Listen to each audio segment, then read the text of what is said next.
On September 1st, 1939, Germany invaded Poland, marking the beginning of World War II. On September 17th, the Soviet Union invaded Poland. In early October, the Soviet Union and Germany divided Poland between them. During 1940, Nazi Germany prepared to invade Britain. The Germans planned to carry out Operation Sea Lion and invade the British Isles by landing troops. These plans failed. In October 1940, the Battle of Britain was finally lost. Hitler abandoned invasion plans for England and started a war against the Soviet Union on June 22, 1941. In May 1945, Germany lost the war and surrendered arms. But how would history have turned out if Britain had fallen and Hitler had not gone east? Let's figure it out. Invasion of Britain, Part 1. Disclaimer: all characters and geographic locations in this video are real. However, most of the subsequent events are made up by the author and are not historically true. Our goal is not to rewrite history, but to imagine what could have happened if history had developed another way. By the beginning of 1940, Germany, together with its ally Italy, is strongly strengthening its position in Europe, invading a number of countries and preparing to seize others. In the winter of 1940, German General Erwin Rommel, commander of the 7th Armored Division on the Western Front, manages to persuade the German military authorities to abandon their plan to attack the Soviet Union. He also calls upon the German authorities to reduce the activity of the Third Reich Army in Africa. Rommel believes that it is not strategically necessary to help Italians in North Africa, and the Royal Army of the colonial forces of Italy can independently resist any enemy on the African continent.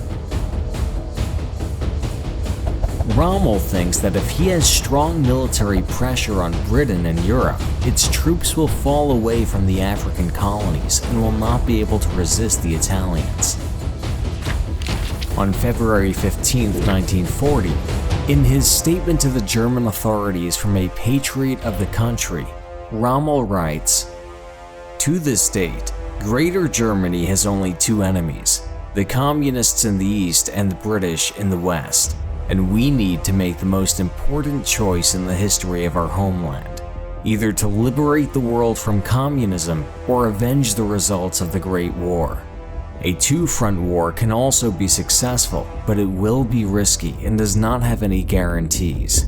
Lastly, I ask you to consider my appeal, and I hope that soon we will raise the flag of our motherland over the British Parliament." Adolf Hitler agrees with Rommel, and Germany focuses only on the Western Front. While getting ready to invade Britain, Germany occupies Denmark, Luxembourg, Netherlands, Belgium, Norway, France. The remaining major neutral countries are the Iberian Peninsula, Sweden, and Switzerland. To make sure the German troops have sufficient oil reserves, Germany takes control of the Pioseti oil fields in Romania. In June 1940, the Calais disaster occurs.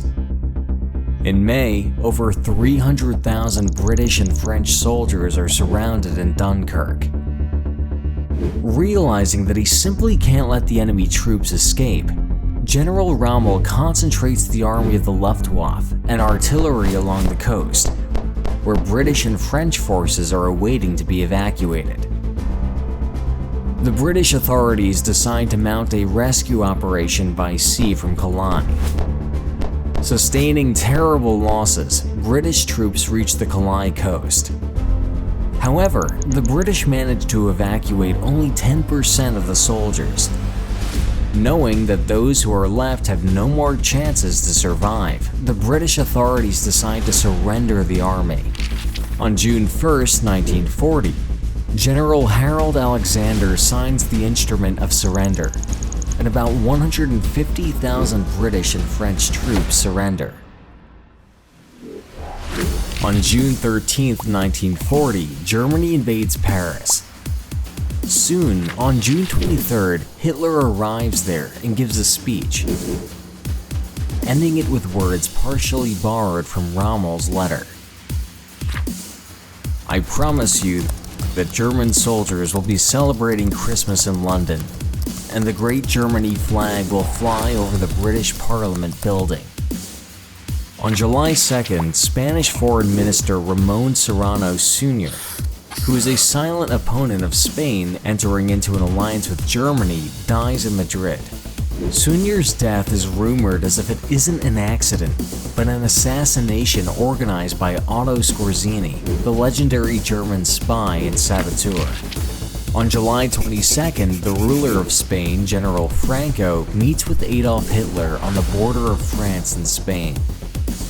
Less than 2 years after the end of the Spanish Civil War, Franco is still skeptical about an alliance against Great Britain. But Hitler accepts most of the terms, and also reminds that Gibraltar, that was controlled by the British back then, is at stake. On July 24, 1940, Spain announces that it has joined the German coalition. On August 8, 1940, the German coalition faces the first unpleasant surprise. Portuguese Prime Minister Antonio de Oliveira Salazar, realizing that it's no longer possible to remain neutral, makes an unexpected decision. During this period, Portugal trades with all parties to the conflict and feels comfortable enough with that. But when Spain exits from neutrality, the Portuguese government comes to realize that the invasion of its territory by the Spanish-German forces is only a matter of time, and so it announces it's joining the British coalition. Portugal permits the British Army to use its territory, and also provides the Azores for military needs, which should play a key role in further developments. On August 19, 1940, British Prime Minister Winston Churchill, who held this post for just over 3 months, announces that Britain will wage the war to the end. Knowing that the decisive battle will take place in the borders of England and not in the colonies, the state authorities announced the return home plan. Despite the naval blockade and German submarines, over 1 million soldiers and volunteers from Canada, British India, and Australia will arrive in Britain over the next 2 months. At the same time, the UK is losing many ships due to German attacks.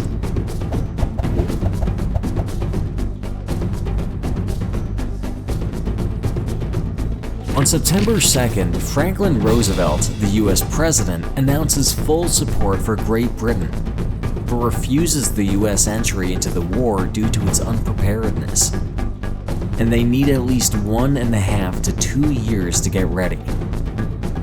The second reason is the threat in the west of the United States, as Japan continues its expansion in Asia.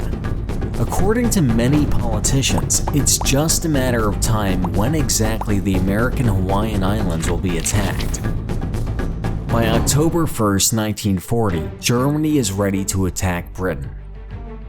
Over 4 million soldiers and 4,000 pieces of military equipment have gathered on the coast of Spain, France, and Norway.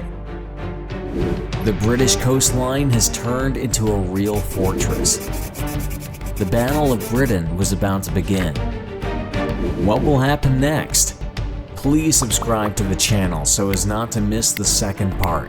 Do you think everything would go differently? Let us know in the comments down below.